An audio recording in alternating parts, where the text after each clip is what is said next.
This is the Remarkable Climate Leaders podcast. In every region, in every town of Europe, there is a climate leader paving the way for climate transition. You might not have heard of them yet. And what is a climate leader anyway? Let's meet one and find out. Today, our guest is Xénia Vall, an unstoppable force from a small mid-mountain municipality in France. How so? Xénia wears not just one, but two hats in her mission to foster the ecological transition in her community. She is an elected representative in the municipality and the director of an associative structure. Get ready to be inspired. Bonjour, Xénia. Hello, Sabina. Vert&Co is an ambitious local initiative.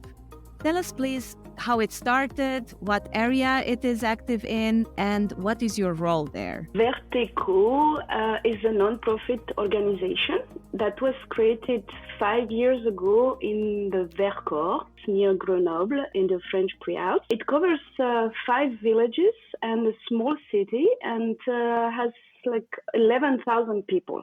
So it's a small area in the mountains. Vert&Co, it means in French green and company, but it is also a word play because people from Vercors, we call them Vert&Co. So Vert&Co, Vert&Co for the fun.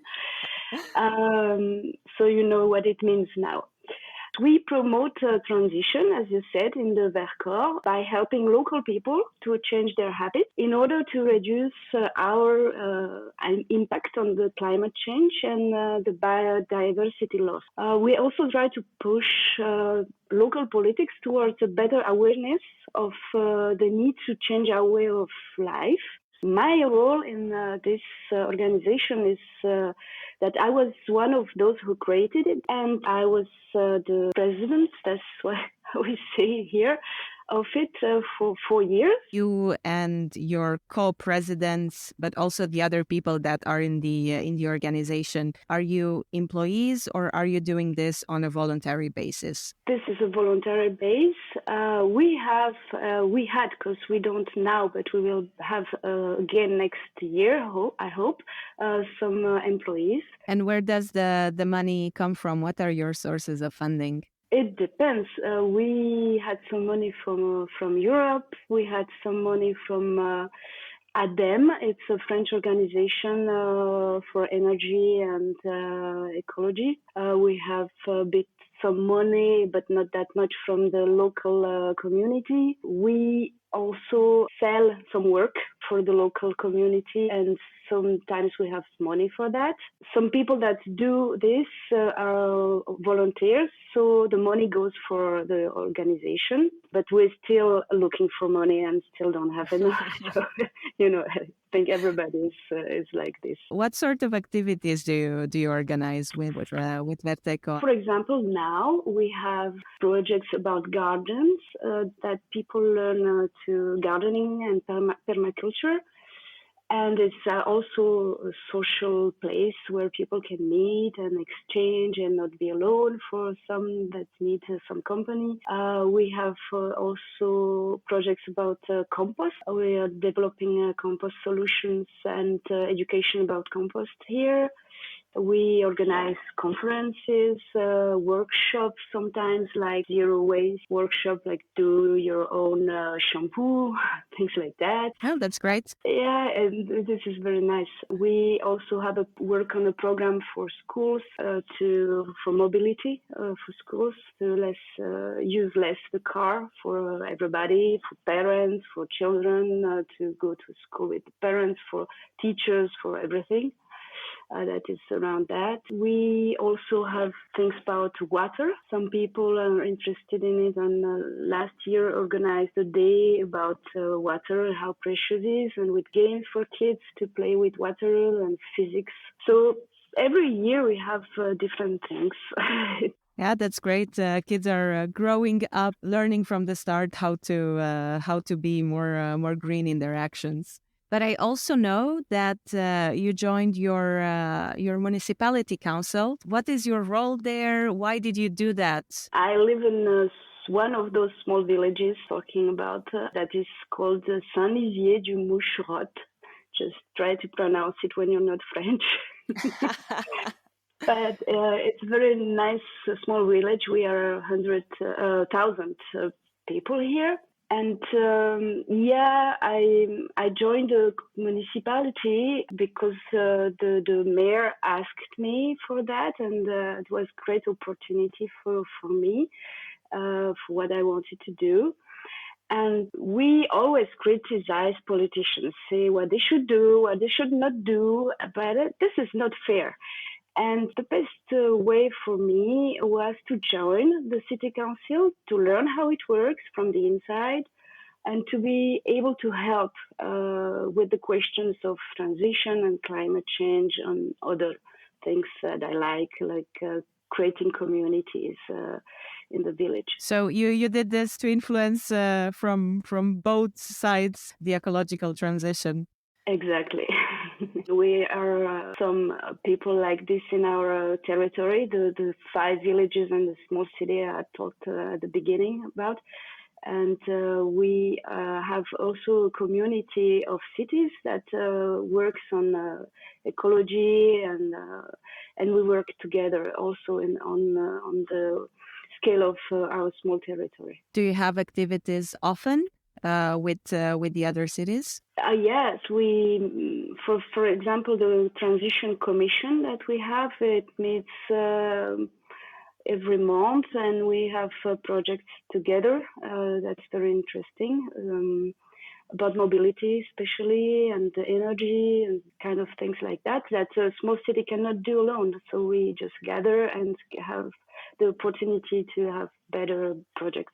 How do the citizens receive these initiatives? Are they eager to participate? Are they themselves helping to make a change? Yeah, we have very good citizens here for that.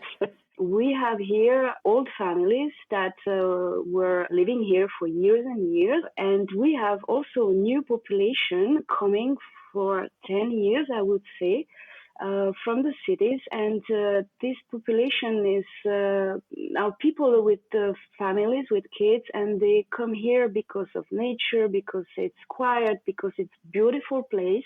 And on the last elections, they vote green. Not everybody, but in our village, most of people vote for green, for ecology. And this is quite different from the old people from here. You know, people from mountains 50 years ago, that was not that easy living in mountains. They had to find their new economy, and tourism was a very good thing. So they built the touristic economy, and that was very, very good for their living. So that was a new thing. And we come like new people from the city and say, oh, no, you don't do that. It's not good. It doesn't work. We have to work all together because we all live here. But these new people, they are really interested by ecology, living with nature, respecting everything, and that's good, really good. Tell me, what is the biggest challenge that you encounter in making your municipality go towards the ecological transition? If you want to do something about that, you have to touch people into their, I would say, into their heart, because it's really that, into their emotions, and to make them aware of what's happening. The problem is not that people are bad, or that's not that. They're just not aware. The challenge is really to make them open the eyes that the change is happening here. Tell me about the actions that you are involved in your community when it comes to circular economy. We have markets, Christmas markets in our villages that were very small and very cute. And in Vert&Co, we collect toys from the families, toys that they don't need anymore. We clean them and we sell them for 1, 2, 5 euros on these Christmas markets. This is not to earn money. It's just to show people that you can also buy secondhand gifts to your kids. And then that you can also give to someone else those you don't need anymore because your kids are older, because they don't play with it. This is an education action. And we do it every year. And the people in the villages, they're waiting for that. This is one example, yeah. Another thing that it's important for me in the circular economy, it's the transmission of knowledge. It's for me, it's the same subject. Most of us, we come from bigger cities, from Grenoble, from Lyon, from Paris. Many of us, we don't know how to do gardening. We don't know the mushrooms in our forests. We don't know how to craft wood, to make jam, and all those things that people used to do in the countryside before. So we also share the know-how. We do it in Vert&Co, and we do it also in the village through the WhatsApp groups. So when you know how to do things by yourself, or you can repair them, you don't need to buy new ones or industrial food, for example. So you use less CO2 and it's less pollution. Thank you. I have one last question for you, something that we ask to all of our guests here at the podcast. What does being a climate leader mean to you? For me, a climate leader is not a leader, especially when you like holacracy model. It's much better someone who is something like a mountain guide, someone that can show you on the way, on the path, things you cannot see if you don't know them. Like if you don't know the mushrooms, you cannot see them. If you don't know the birds, that's everything like that. So just to make you aware of what's happening around you, and to learn to love it and to protect it. So that's why the mountain guide is something I like. And it's important. It has to be someone that is also happy in his life, because it's very difficult to share and to give energy if you don't feel good by yourself. So first, take care about yourself to be able to help the others. That's the best way to do. Thank you, Xénia, for sharing your story for the Remarkable Climate Leaders podcast. You're welcome.